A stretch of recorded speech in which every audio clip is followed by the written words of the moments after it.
everyone. Very excited here tonight. You'll see why in a little bit. We have an incredible program. I think one of the most impactful programs I think that I've ever been involved in my many, many years in the Jewish community.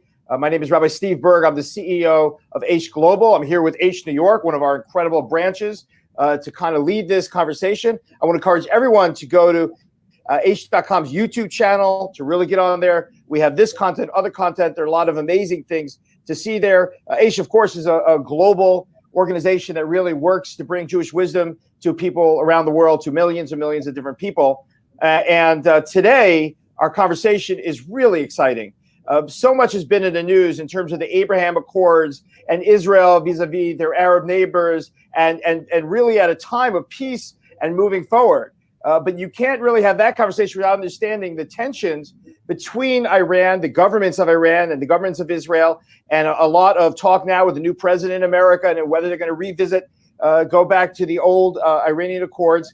But what we want to do is have a different conversation today. And I think the conversation we wanted to have is to really understand, number one is, what that history is. Jews have a very rich history with Iran. We go all the way back to King Cyrus, 2,500 years ago, who is mentioned all over the Bible as being someone who was incredibly pro-Jewish. There's been such a long-standing, beautiful relationship between the Jews in Iran, Jews with Iran, and really leading up to 1979, where things went off the rails a bit.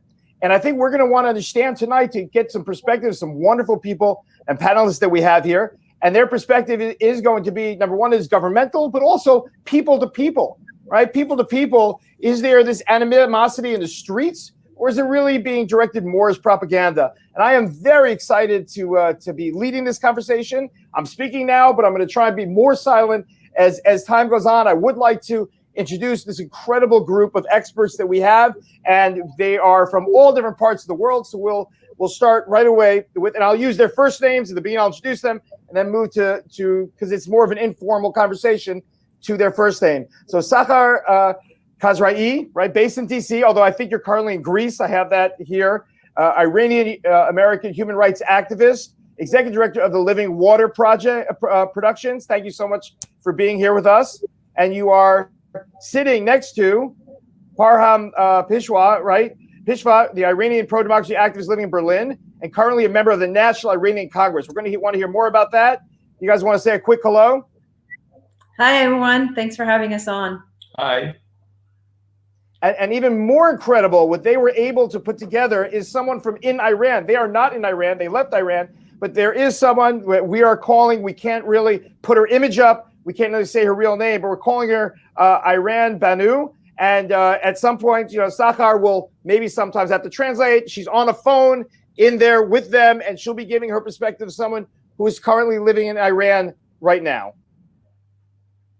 Moving right along from Iran to Israel. Oh, I'm sorry. Are we hearing her? She wants to say hello. Hello to everybody. It's Banu from Iran, and thank you for having me. I can't begin to tell you what a pleasure it is for us to have you here with us today. Thank you so much for your courage, for agreeing to be here. It's my pleasure. Thank you. Thank you. And we have in Israel, we're going to skip to Israel right now. We have two of our two incredible people here with us. One is Meirav David, based in Jerusalem. She's the director of the municipality of Jerusalem International Division. Want to say hello, Meirav, to everyone? Hi, everyone. Great to be here with you. Awesome to have you, and I hope lockdown is in Israel is going okay for you. And then we have Aviv Spialter, who I was just talking to, originally from New Jersey. He's based in Tel Aviv. He moved to Israel in 2011, joined the IDF. This actually scared me a little. He served as a sniper team commander in the paratroopers explosive demolitions unit during Operation Protective Edge. Basically, he's a guy I don't want to anger, but a really incredible, spirited Jew. Say hello to everyone, Aviv. Hi, everyone. I'm very excited to be here. Thanks for having me. Incredible. Now we're going to go from Israel to here in New York City, where we have two of the folks that really play a great role within the Aish local branch. Matt Miller, who's based in New York City, runs business development for a delivery startup called Relay. I could use that. And also founded a nonprofit youth organization called 207. Say hi, Matt. Hi, guys. Hi, Steve. Thank you for having me. Excited to speak to everyone. Absolutely our pleasure. And last but certainly not least, someone also in New York City, Jory Light, who's based in New York City, is a first-generation American from Israeli, Moroccan, and Canadian parents. She's an account director of an international advertising agency, and she's also the co-founder, I assume this is with Matt, of an organization called 207, a nonprofit youth organization. Awesome. Nice to meet you guys. Thank you for having me. Okay, that rounds out our panel. We're very excited. We're going to jump into it right now. And I think the first thing I want to just share with you, and then I'm going to really throw this one out to, I think, Sachar and Parham and Debanyu. There was a quote that came out, and I think for most people in the world, they were a little bit surprised by this. This is by a former Ayatollah, Abdul Hamid Masumi Tehrani, who says, "It is time for the Iranian regime to stop inventing enemies that don't exist. Iranians and Jews have many years of friendship.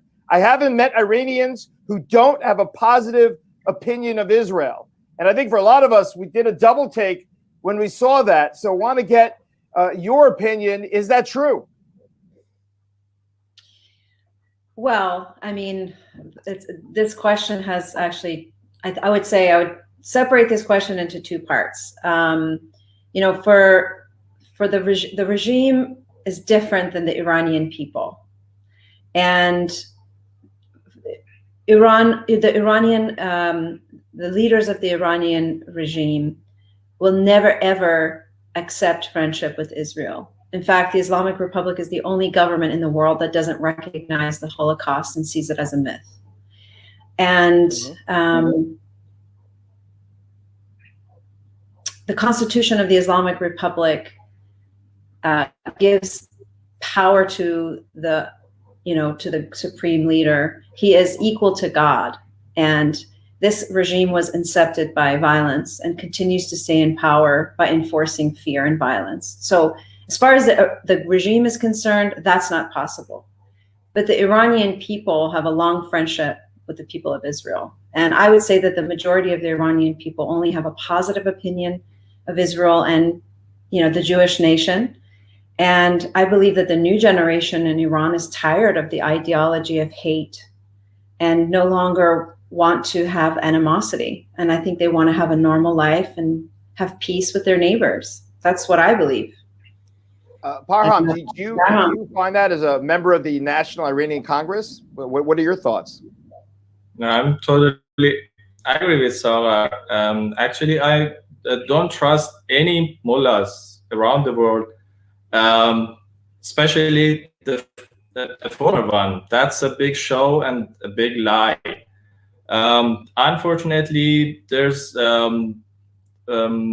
a minority of population who unfortunately have been brainwashed to buy into the propaganda of hatred towards Israel. But there's really a minority. Is Banyu there? Could we get her? I'm curious to hear what she has to say from on the ground in Iran. How do people feel about Jews in Israel in the streets? بانوی عزیز، نظر شما در مورد اسرائیل توی ایران چی هست؟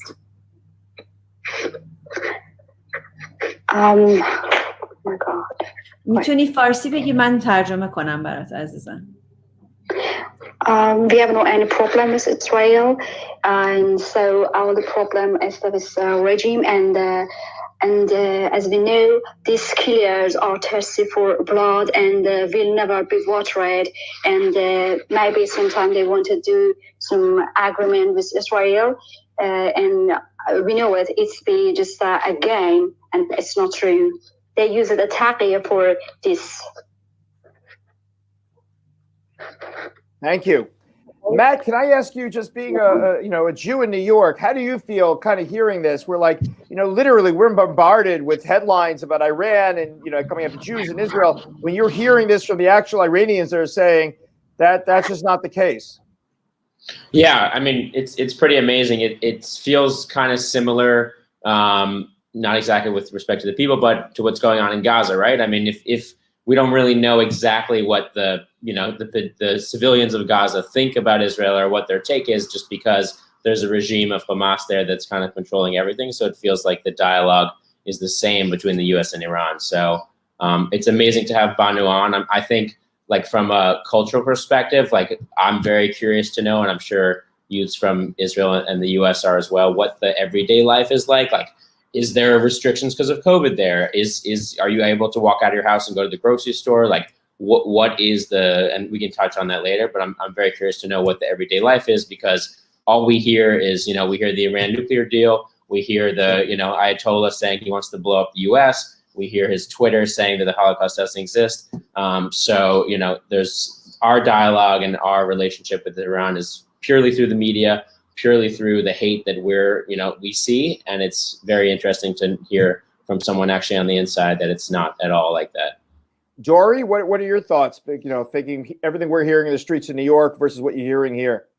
Yeah, no, I completely agree with what Matt said. I think it's important to have these conversations with people who actually live there. What you hear in the news is different to a human civilian experience. So we need these one-on-one conversations to really understand what's going on. Excellent. Okay, I want to jump over to Israel, but first I want to throw out another question before we jump to Meirav and Aviv. Just give a quote that I think, the Ayatollah Khomeini said, "The Zionist regime is a deadly, cancerous growth and a detriment to this region. It'll undoubtedly be uprooted and destroyed, and then the shame will fall on those who put their facilities at the service of normalization relations with this regime," on and on and on. And I could probably give you many quotes about denying the Holocaust and attacking. And really what it comes down to, and this I want to turn to Meirav and Aviv. Maybe Meirav, you'll speak first, and Aviv. But just in terms of being in Israel, and I understand that we're saying, like, in the streets, maybe people don't really have an issue about Israel, but when they're trying to get a nuclear bomb and your job in Israel is to defend that country, what goes through your mind?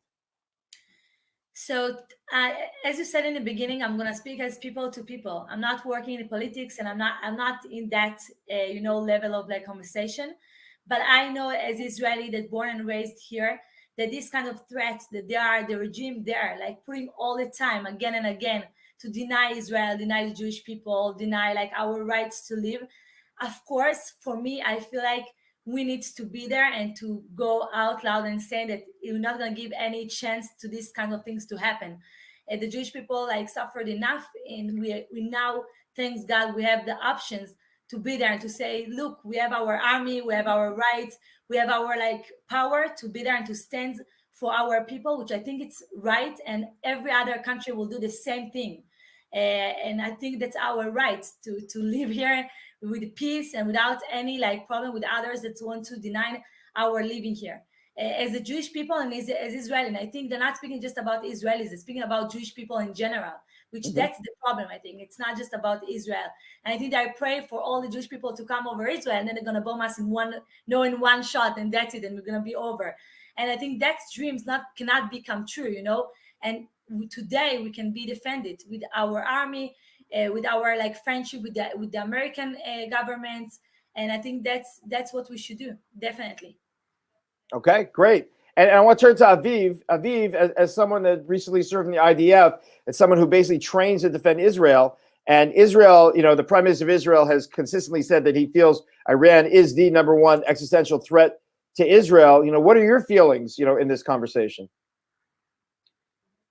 I feel safe in Israel. I am originally from the States, but there's no doubt that I feel a lot more safe living in Israel, even with this this threat coming from from our neighbors, and possibly from Iran.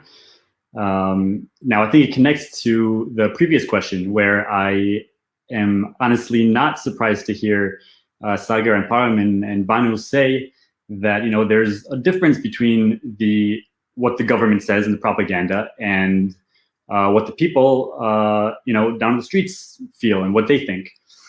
And that goes for every citizen living in their country. There's some people in Israel that might not agree with the way the Israeli government is run and their policies. And so having a threat come from this kind of radical regime can only go so far, in my opinion. And I trust I trust the people down on the street there. I'd like to trust them, and I'm optimistic. And I also trust the Israeli government to do what's right and to be able to take care of Jews in Israel and around the world. There's a common theme running through here. I think everyone is basically saying, which is, if it was just left up to the street, we would all get along. And I guess I want to ask Sakhar and Parham and specifically also Banu, what is it like? Tell us what, we're here in New York City, we're here in Tel Aviv, we're here in all these different places. What is it like in Iran? Because I have to tell you, for someone to go on a program like this and not be able to show their face or speak their mind is very strange for us. What's it like for the average Iranian person in Iran now? You want to go first? Yep. No. Well, I mean, it's really weird to sort of even wrap your mind around it, but Iran is a like a police state, right? You don't have the right as a woman specifically to go out uncovered. You don't have the right to speak your opinion, to have your own thoughts. There's no freedom of religion. There's no freedom of press. There's no freedom of assembly. None of those things are allowed. And anyone who dissents from the ideology of the Islamic Republic, either gets arrested, jailed, tortured, and executed. As journalists, you can't just write whatever you want to write against the regime. So life under a police state, essentially, is no life at all. But the beauty of the internet and the beauty of social media has been able to connect the people inside Iran to the outside world. And for me, as an activist, I've tried to serve as a mouthpiece or as a spokesperson for people who can't speak, who can't get their message out. And for the young generation, for the new generation, they want to be friends with Israel. They want to be friends with the free world. They're tired of living under this like heavy hand of a totalitarian regime who wants to cut them off from the free world. So just having this conversation for me is really amazing. And to have someone from inside Iran, really, if anyone found out that she was, talking to an Israeli group, she would be arrested and tortured and executed. But she's so brave because she wants to have that dialogue. So I think, and I have to tell you, we are all in awe of her here. And I want to go to her in a second, but can I ask you, maybe Parham, why did you leave? Obviously, you both made a conscious decision. I think you just Sakhar really kind of explained why you need to get out. Parham, what was when did you finally decide to leave? What was keeping you? Family? What was that experience like? I think there's not a lot of there's a few people who wants to leave his country.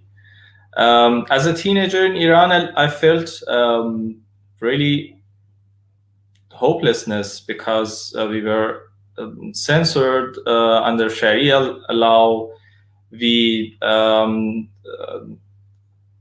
had a lot of economic problems, and because some of our family lived in Europe, I always compared my life to theirs.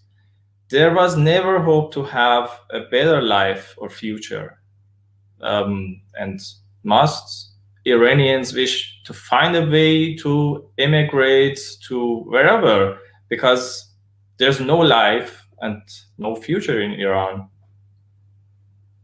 Wow. And those are powerful words, meaning forget the hate. It's not, this experiment that started in 1979 it's just not working on the ground. Would Banu like to maybe tell us a little bit about, day to day right now, how life is? بانوی عزیز، زندگی تو ایران چجوریه برای شما روز به روز؟ یعنی زندگی روزمره. روزمره یا زندگی کلا؟ همون سوال 4. سال 3. ببخشید 3. Okay, everything is terrible because there is a terror mafia who controls everything, giving its power from a constitution that does not recognize human rights or the rule of law.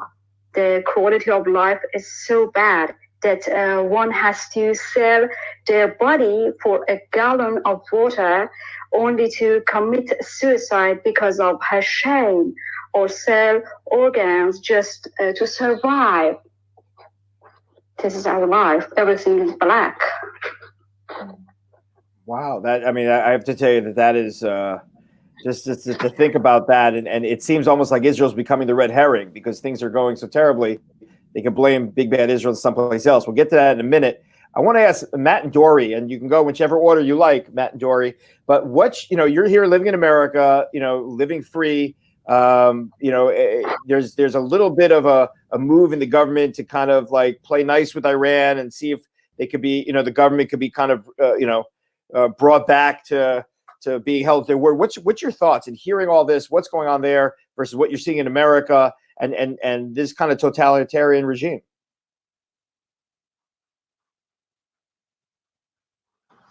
Sorry, picking who goes first. Yeah, I mean, it is very interesting. It's definitely like the point of view that I'm seeing, at least from what I read, is that it's not really the type of government you'd want to trust. I think that's why the U.S. withdrew from the Iran deal, and I'm not sure what the future holds. But when they talk about how they have a certain level of uranium enriched and it ends up being twice that or whatever it may be, it's really hard for us to know that things are safe. And it's also hard for us to know that people like Banu are there because they're completely silenced. So the headlines in the media are just big picture and they're big Iran deal. And we of course support Israel. So when the chemist or the scientist is killed, we consider that a win, but we don't really know what's behind it. It's like it's a frightening thing, to know that people, like, I'm sure a majority of the country is in Banu's position and they're probably pretty hopeless. And I kind of wish that there was something, of course, talking about it is amazing, but I wish there was more that we could do to try to help, and I don't know from a diplomatic standpoint where that starts, but I'm sure this helps to some extent to be able to have a voice and people listening on the other end. Agreed. I feel the same way. I'm coming out of this conversation saying I had to jump in and go do something. Dory, what do you think? I mean, I love what Sagar said, that in a time when there is struggle, when there are time that is some type of oppression, there is social media where we can go out and talk to people and really understand where people are coming from. But I'd love to hear from Banu from a place that is, it's so controlled. I want to know what the presence of social media is. Is there even the ability to go on and have conversations with people of like-minded views or of any views at all? Sagar, could you translate that for Banu?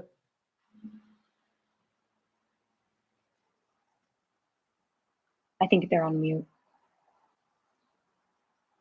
Yeah, Sagar, we're not hearing. Oh, Okay. sorry. No problem. Okay. با اینکه شما زیر فشار سانسورهای جمهوری اسلامی هستی، شما دسترس به مجازی دارید. شما نظرتون در مورد مجازی چیه که بتونید ارتباط برقرار کنید؟ در مورد مجازی؟ بله، که با دنیای آزاد Okay, I think we can use the internet میخوام بگم از صدامون استفاده کنیم برای که ارسال کنیم صدامونو. Okay, she says we want to use the internet to use our voice, to get our voice out. Okay. We can use internet for use our voice, and I think if we get a silent, if we be a silent, the dictatorship, they get a power by our silent. If I be silent, who want to speak? All the dictatorship, all the dictatorial, and they get a power by the silence. We needed use this chance and use the internet. We need to use a VPN for the using the YouTube, Twitter, and the Facebook. It's not easy for us. And it's just a limited internet, and it's really expensive. It's not fast, but it's really good. We can use that to send our voice and our reality of life, our life. So and talk about how much genocide they happen in Iran. So we had a bloody November and another genocide in Iran. We sent it by the internet to share. احتیاج که بیشتر بگم؟ نه همین خوبه مرسی. ببخشید که من Amazing. I'm sorry. She's apologizing, she says, because of her English, but we love her. No. It's perfect, and we're English. Really, it's not good. I know. I'm not good at speaking English. It's great. It's perfect. First of all, words that come from the heart don't need grammar. Okay, that's what I feel. So, and I'm sure everyone here will agree with me. I noticed that Mehrab was nodding her head a lot and has a lot of thoughts about this connectivity. Mehrab, may you want to say a few words? No, first, I'm so like, I feel like I'm privileged to hear this brave woman like speaking from there. You know, I think it's something that we cannot take like as the obvious. Like it's a huge thing for me, and I think as a woman, I'm so proud of her that she had this like power to be there and to speak with us. And I want to support her here from Jerusalem, really, and to tell her. And you know, I feel, and I know now I'm speaking as a woman from my heart, and I'm really excited about it because I think we are the women. We have the power. We have the power to change their reality and to think different, and to think in creative way, and to try to find the solutions, to go under all these like limits that they put on us, and to try to find the bridge. And as I said before, of course, I'm supporting my people and my nation, and I'm Jews, and I'm proud to be Jew, and at the same time, I hear what she's saying about her daily life there, and I'm like, I'm so sad about it, and I feel like we need to do something for that. And you know, I don't just speaking about all the threat that are doing for the Israeli people and for the Jewish people. I think it's not fair at all to behave to your people in this way first, you know. So before we're speaking about the hate between the peoples, I'm just speaking about the hate between the regime and to the same people that are in charge of. And that's something that I cannot get. I don't understand it. You know, in Israel, I'm living actually in the center of Jerusalem, which is really close to the Prime Minister house. And every Saturday we have delegations here against the Prime Minister. And there is a big mass, you know, with all politics here in Israel. And same time, and I don't care if I'm agree with them, if I'm not agree with them, it's not a question. I'm so happy to be part of these kinds of people that can have the option to go out on the street and scream whatever they feel. And they have the rights to have the policemen to support them and to protect them. And each person in Israel feel free to go and to stand and to say whatever they want. Sometimes we don't have any limit, that's our problem, the Israelis, because we have a chutzpah, you know, and we are saying whatever we want without any limit. But you know what? I prefer these kinds of life and not others. And I think everyone deserves to live in these kinds of life. Everyone deserves it. And I think the Iranian people, they deserve better leaders, really. They deserve better leaders to give them the option to live in freedom, as we all want, really. Right. Aviv, let me ask you, just also, I keep coming back for the idea of perspective, but also, you know, as someone that really, you know, served in the Israeli army, but also, I think what Mehrab just said so beautifully, to defend the rights, you know, defend the right of someone I disagree with to speak their mind. How do you feel as having, you know, have you served the state and really protected these rights?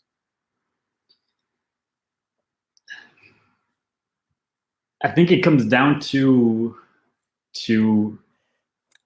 being I have to explain, but being a person, being human at the end of the day, like really break it down all the way to the core. You know, that comes before any government and any army and anything like that. It's about protecting each other. You know, people, you know, things that were going on in the last few months, and if it was in the States, even in Israel over the last few years, you know, things that have to do with racism, things like that. There's a certain foundation, you know, that connects all of us here. You know, it can be the fact that, you know, some of us here are, you know, we're Jewish or we're Middle Eastern or things like that. And, you know, even that can be broken down to a place where first and foremost, we're human, to see each other, you know, in Hebrew we say ba'al ba'inayim, see each other eye to eye. That to me comes before everything else.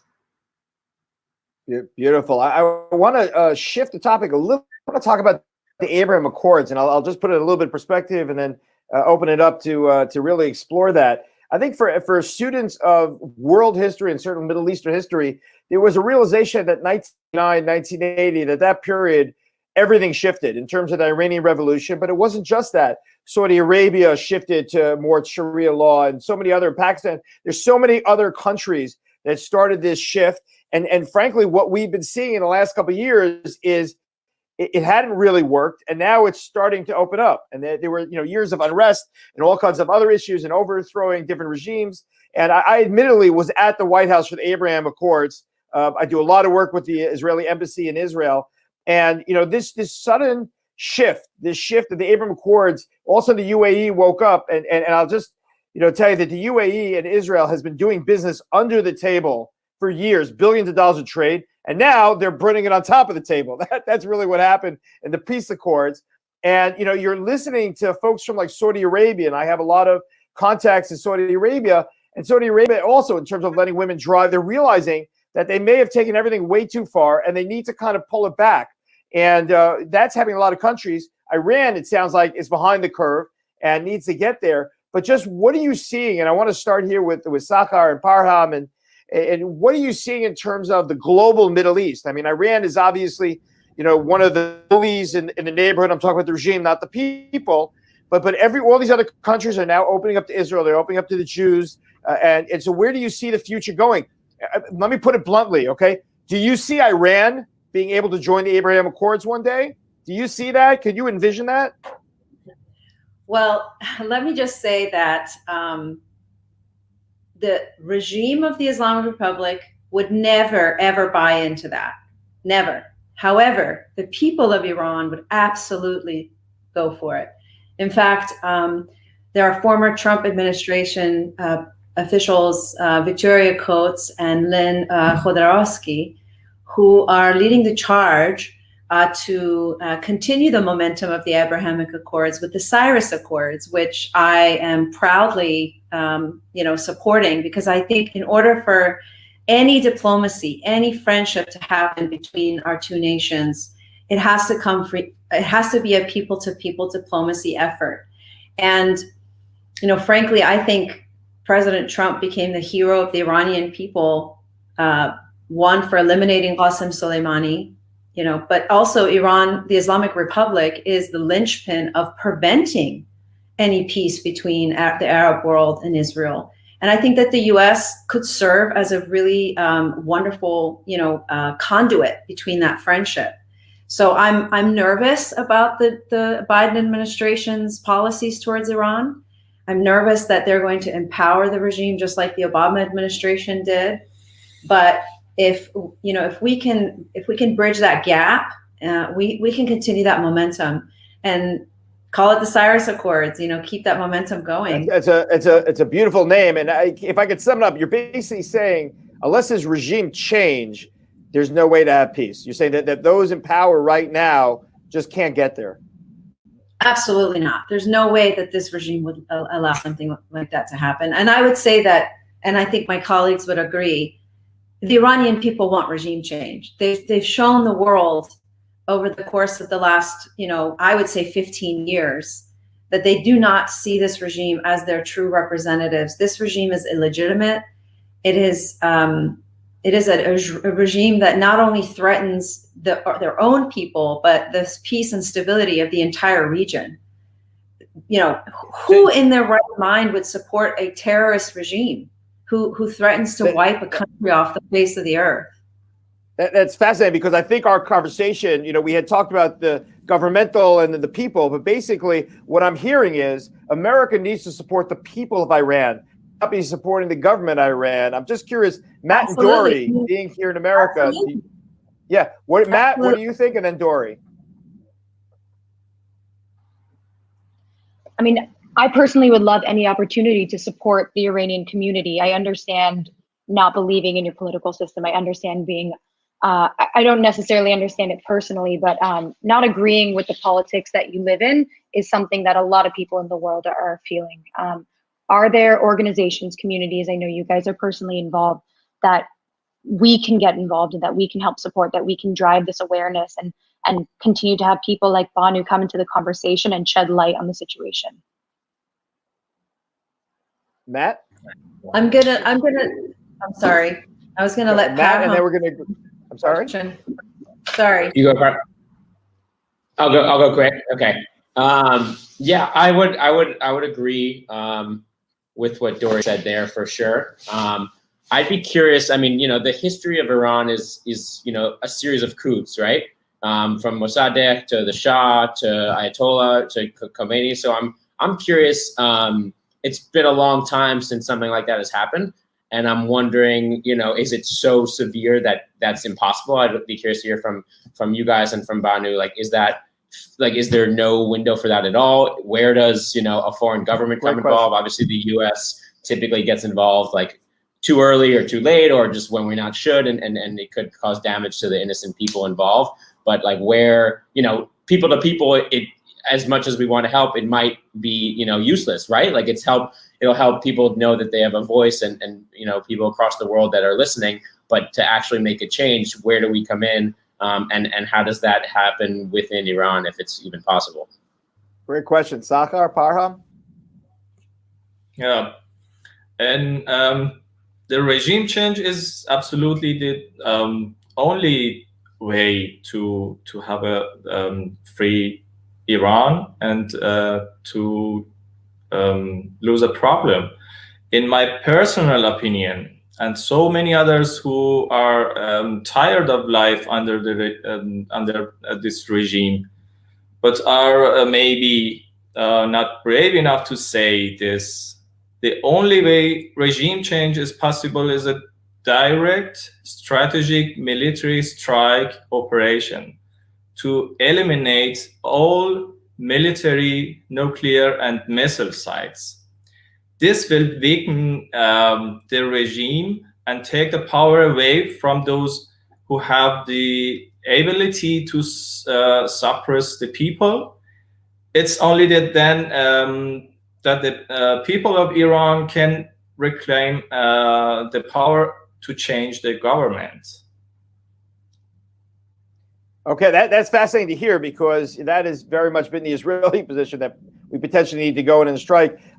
This has been exciting for me, because now on my extensive resume, I can now put down helping to foster a revolution in Iran, because that's pretty much what we're talking about. But again, we are really talking about how to get the people of Iran to take charge of their lives. And I don't know about all of you, but for me, reading about that Olympic wrestler that was just hung for disagreeing with the regime, I was horrified. And this really what Meirab was talking about so beautifully about in Israel, how everyone annoys each other, but they have the right to annoy each other and to scream and to yell, and we take it for granted. And Meirab, is that, what you said before is beautiful. That seems to be what's coming out, no?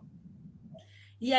I'm actually, I have to say that all the ones at the manifestation here next to our doors, they gave us on Friday, flowers to each apartment.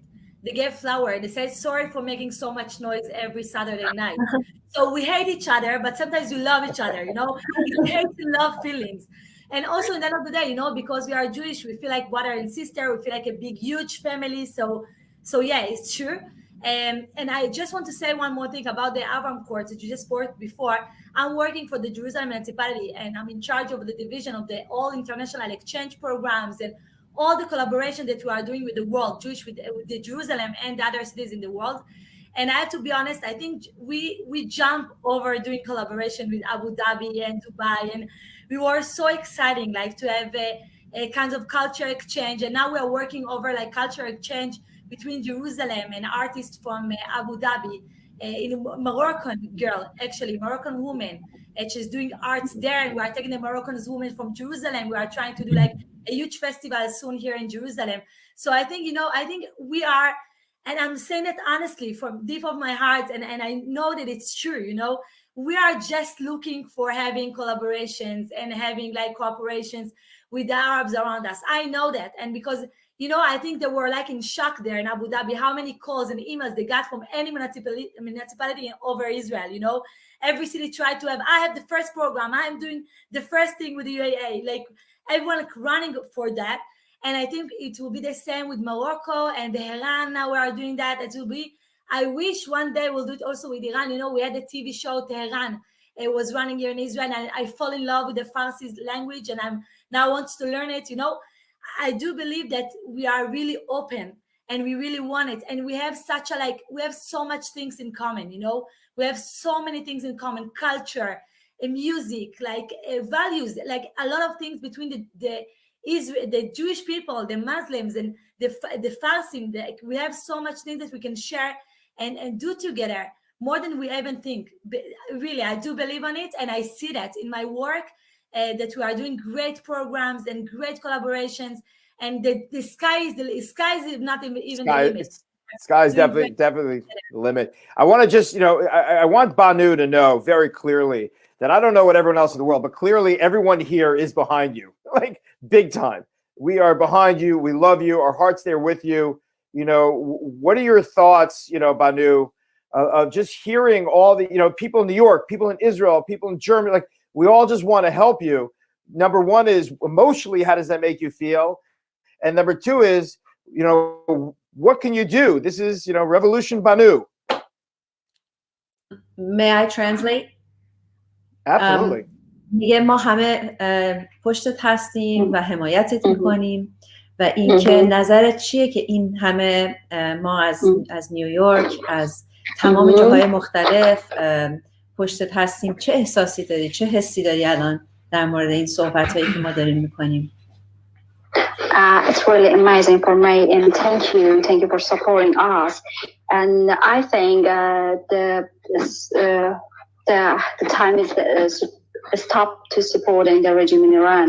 As when the people stand with the Iranian people and wanted to change the regime, and we the Iranian people know pursue goals that can be a common goal between us and other free country, between us. We wanted a free and democratic Iran is a good and honorable neighbor in the international community, and we want Iran without a nuclear weapon, and this is our dream. And thank you.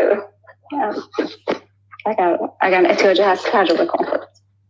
Was it pretty clear? Everybody got what she said, I hope? We did, but maybe you can also just add on to that. What can we do, Sakar? How can we help? How can we jump in the trenches? Before I move topics, I'd like to just, you and Parham are the experts. Well, look, last year, on Valentine's Day, I started a campaign with Parham and other friends. It was called Iran USA for Love. We were trying to, build a coalition of people to people from Iran to the US. After Qasem Soleimani was eliminated, a lot of Iranians were just so ecstatic about the US. And so we asked Iranians inside Iran to send, pictures and videos showing their love towards the Americans and vice versa. And we started this fun internet campaign. And I thought this year on Valentine's Day, we could do that with Israel. Basically, Iran, Israel for Love campaign, where Israelis would use that hashtag and take pictures or just show their love for the Iranian people and vice versa, and have Iranians do the same. When the scientist was eliminated, some really brave people took the Israeli flag and put it over an overpass in Tehran and basically said, "Thank you, Israel." This is the flag of Israel is put on the power of symbols. It's put on the doorsteps of government buildings so people will walk on it and desecrate the Israeli flag. But Iranians refuse to do that. There's so many videos out there that shows Iranians walking around the flag because they want to honor Israel. They want to do the very opposite of what the regime has tried to brainwash them to do. And so I think if we can just keep that momentum going, show the Iranian people that they're not alone, that Israel stands behind them, and, show the world really that, that we have the power, that people have the power, that hate will not win in the end. I think that's a really great way to support freedom and democracy in Iran. Beautiful, beautiful. And I just want you to know that now you have partners in Israel, Meirav and Aviv, and you have partners in America, Matt and Dory. And, we can take this and move it. Let's make Valentine's Day, a love fest between the Iranian people, the Jewish people, Israeli people, the American people. Let's get everyone together. I just have one question for Banu before I get to my last question, really, of the segment. But one of the questions that came up with a couple of panelists, they've been texting me, is what is everyday life like? Does she live in a city or rural area? Can she go out whenever she wants? Are there curfews? I think they just want to hear a little bit about what does everyday life look like for Banu. بانوی عزیز، زندگی روزمره شما چجوریه؟ مثلا دوست دارن که بدونن شما الان تو قرنطینه هستی، توی شهر بزرگ، تو شهر کوچیک. یک روز عادی شما چجوریه؟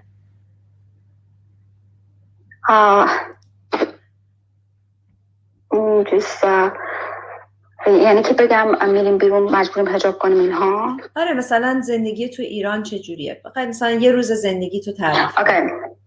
Okay. When you wake up in the morning, somebody it's out of the door. They control you. That by especially police is they gashed a shot, and you have to wear the hijab, and after that be careful doing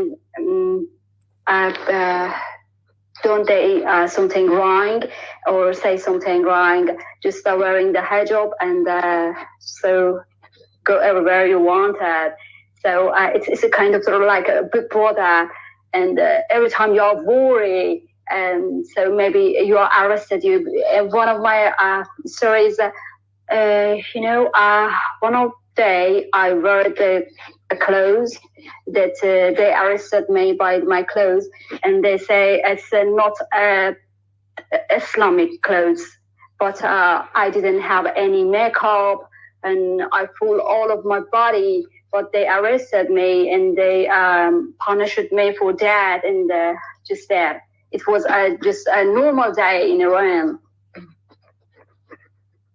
Wow, that's very, very powerful for us to hear. There's morality police for men and women, so that you cannot dress the way you want. You have to cover your body a certain way, and they really just inject fear into you so that you're always conscious of what you say, what you do, how you dress. All the time you're worried. Are the universities a little more open, or is it really the whole society? How do universities function there? میگه دانشگاه آزادتره یا همه جا اینجوریه؟ نه، دانشگاه خیلی in fact, university is even stricter. They have even like morality police for universities. You never can't talk about your idea and opinion. We were all the time we wanted to talk about something or care about it. This speaking is not good, and so we can talk about our opinion. So about everything, about economic, about business, about everything, we can talk about it. Terrible. Yeah. I mean, thank you for giving us the color to really understand what's going on there day to day.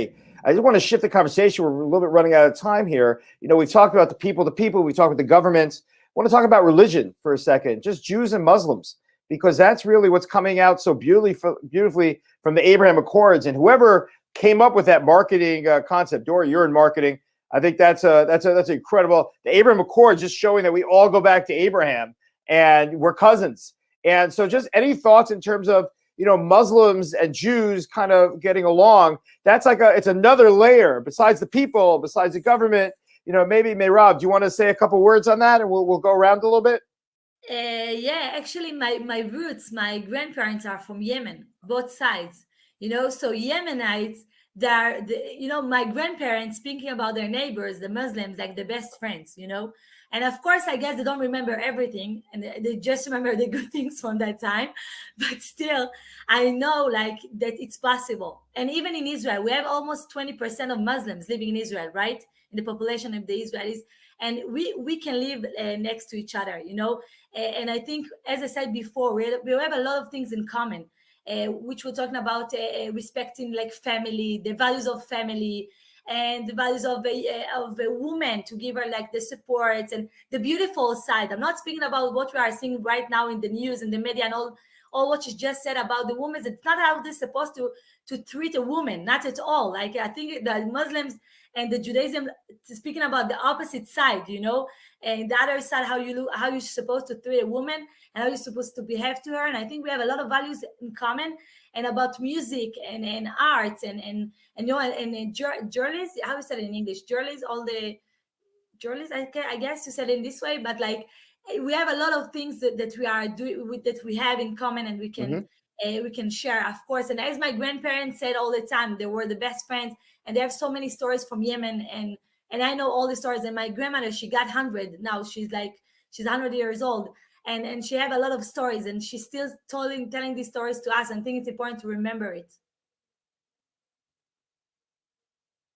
Beautiful, beautiful. Dory, what are your thoughts? I mean, my best friend is Muslim from Senegal. My mom is Moroccan Israeli. She's hardcore. And my friend from Senegal comes to my house for Shabbat, and her and my mom get along. Like, we're from the same family. I don't see any differences. We have the same values. It's around family. It's around community. It's strong values. It's a moral compass. There's so many similarities. And I think that there's such a divide when it comes to politics, but the people themselves are so true and so honest and want the same thing, and this love and this passion. It's hard to see, but it's amazing, and there really aren't many differences. Beautiful. Aviv?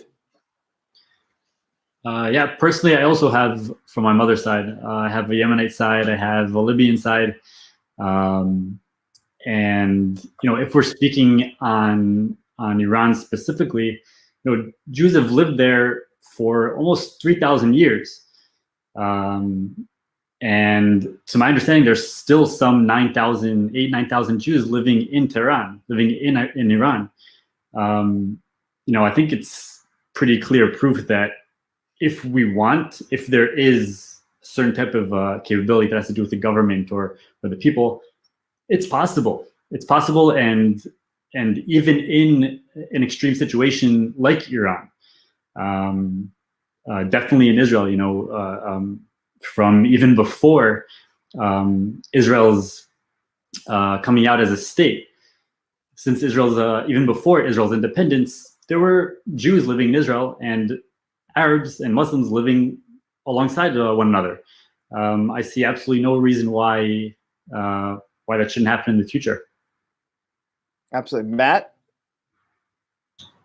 Yeah, I would agree for sure. I think Abraham Accords have been amazing for that. And like you said, you know, with the UAE, there was already business deals being done.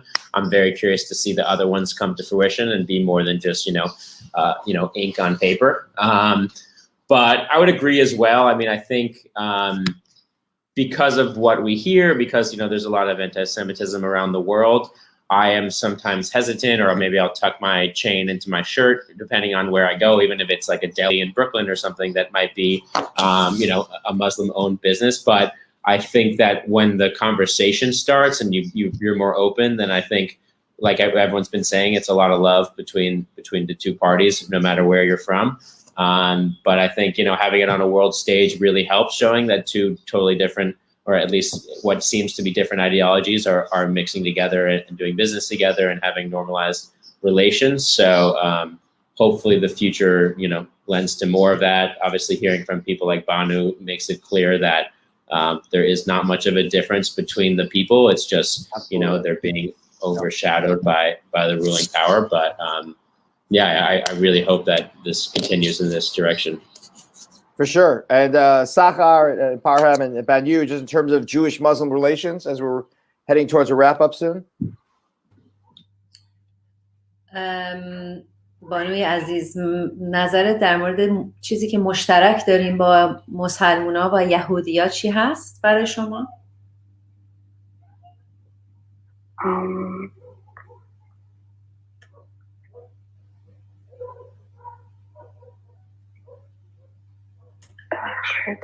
It's okay. من چیزی میخوام بگم مسلمان و یهودیا they have Abraham in common, I think. They have Abraham in common. Just Banu, do you know any Jews in Iran, or they're not so many? Have you met a Jew? میگه تو هیچ یهودی تو ایران دیدی یا آشنا شدی؟ just in Shiraz. صدا نداره. صدات زیاد خوب نیامد. میتونی دوباره بگی؟ Hello, can you hear me? Yes, بگو دوباره. Okay, I know. I mean, I say one Jewish in the Shiraz. In Shiraz. She has yes, in Shiraz. All right, Banu. Well, now you know a lot more Jews, and we were all behind you 1,000%. Okay, we love you, and we're behind you. We're going to wrap up, and what I'd like to do now, just kind of go through all our different panelists. Everyone take about 20 to 30 seconds just to tell us kind of, number one is your general thoughts, but also how this conversation has maybe changed you a little bit, to kind of hear these different perspectives from the Iranian people and from us, and you know, kind of where we come from. Maybe we'll start with Dory, and we'll work our way around to just, again, 20 to 30 seconds as a wrap-up thoughts about our conversation today. Yeah, I mean, I think specifically for me, the most amazing part was having Banu here. I mean, everyone here, it's very nice to meet you all, but the opportunity I've never had before. So thank you, Banu, for being here. It's really emotional for me to hear her daily struggles, what it's like to be not just a person living in Iran, but as a woman, having to, you know, worried about your wearing and being arrested for that is absolutely terrible. So we're here, we're with you. I would love to continue this conversation, however we can help, however we can be supporting you. So thank you guys so much. Great. Aviv? Yeah, I learned a lot, you know, in this hour that we were here. There's only so much research you can do online or in books. You know, talking to people face to face who used to live there, who are living there currently, is very, very enlightening. And I'd like to tell Sagar and Parham also that, you know, your Valentine's Day project, I'd love to be a part of it. Definitely, I would like to take initiative and get that done with you. Terrific. Matt? Absolutely learned a lot from this discussion, particularly from Parham and Banu with the translating. I would also love to be involved moving forward. I think we should encourage these type of things. I really hope it doesn't, you know, put Banu at risk in any way. And I hope that we can continue to be here and support. And thank you to H, thank you Rabbi Bird for putting this together. And I hope that there's many more. Maybe we can do this monthly or weekly thing, where a kind of workshop where this can happen, because it's really eye-opening. And it's like, you know, everybody wants to know what's going on in North Korea, but there's no way we could go near Iran. It feels more tangible, right? It feels like, oh, well, I don't know what's going on there, but I feel like there is a way that we can help. But, you know, where do we begin? Great. Meirav?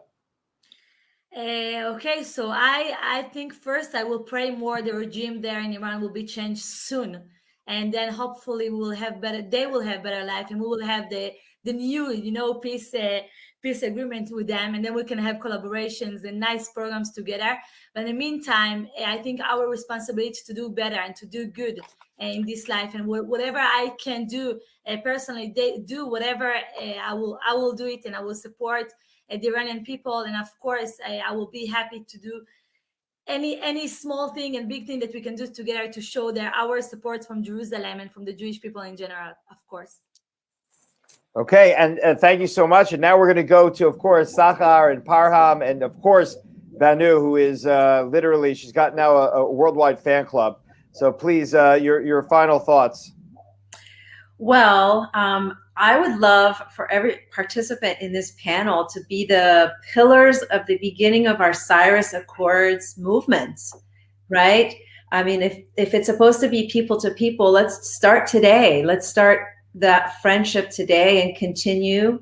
I would love for you guys to be a part of the Iran Israel for Love campaign for Valentine's Day.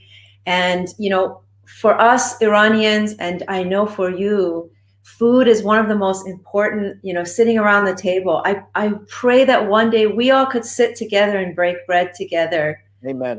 Amen. And have peace. So I thank Aish. Thank you for providing this platform for us to connect. And I hope to see it continue. Terrific. Parham. So thank you so much for having us. I would just remember that we have one common enemy, and that's Iranian regime. We are all normal humans, and we have no problem with each other. I love my culture, and I think that Iranian culture has a potential to be the catalyst of true friendship with the free world. And the only reason we cannot be is our common enemy, the mullahs who have hijacked Iran. All right, Ben, you have some last words for us? بانو عزیز، حرف آخر با شماست و هر چی که دوست داری بگی میتونی بگی. Okay. I want to say about according constitutional regime, Article 177, the ideological and representation of God on earth are inseparable and unchangeable principle of constitution of the Islamic regime of Islamic Republic of regime, and it's mean they never change. Even if they want to change their behavior, they will not be able to because of the constitutional does not allow to government to change behavior.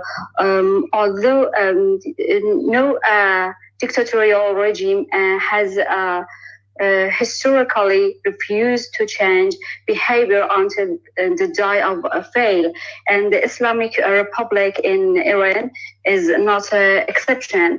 And I want to say after the failing of this dictatorship shall bring peace to Middle East and the world. After that, Iran will be again reliable and to American and Israel and all the other democratic country. And we know the biggest alive dictatorship in the world is Ali Khamenei, and the biggest sponsor of terrorism in the world is IRGC terrorist group, and that's controlled by the Ali Khamenei. And we want collapse of this regime more than anyone in the world because they hostaged us, and we wanted that. And just that. And I want to say something. I want to say something about thank you, Mr. President Trump, for eliminating the Qasem Soleimani and do it there. Make a deal between Israel and other Arab country because you make cry and scream them. You destroy all of the dream of the destroying the about Israel. Okay. So. Wow, that was very powerful, about as powerful a charge as I've ever gotten. I know that this group is going to continue. First, I want to invite all of you to the rooftop of Asia Torah. We're overlooking Temple Mount. We'll come together. We'll break bread. All right. Meirav will set the menu. I know she's excited for that. We're all excited. I think we've made some real friends here. I have to tell you, for me personally, I've spent my entire career in a lot of public ways, and I've been very outspoken about Iran. And for me, I will now double down and remember Banu in terms of why I'm doing this, but also it has helped me keep focused that I need to focus on the regime and not the people, because the people are our brothers and sisters. They're our cousins. They're part and parcel of humanity. And I think that what's going on at the top needs to be stopped. I think we have to help it in every way, shape, or form. And I think Asia Torah, I want to thank Asia Torah. Please go to our YouTube channel. aish.com YouTube channel. C, help us do more of these programs. Aish is here to bring people together. Aish is here. You know, we really believe in take responsibility, try and move the world, try and get things done. Albeit today will be the first, maybe the last program where I've talked about bombing another government that we'll put on the side. But the bottom line is we've got to push toward this regime change. We have to help the people of Iran. We have to help the people of the world come together. And Aish will always back that platform that's going to bring peace and love and community to the world. You're all incredible people. I can't say enough about the panelists. You're amazing. Let's continue this. Let's move forward strongly. And let's really accomplish some real change for the people around the world in Bennu.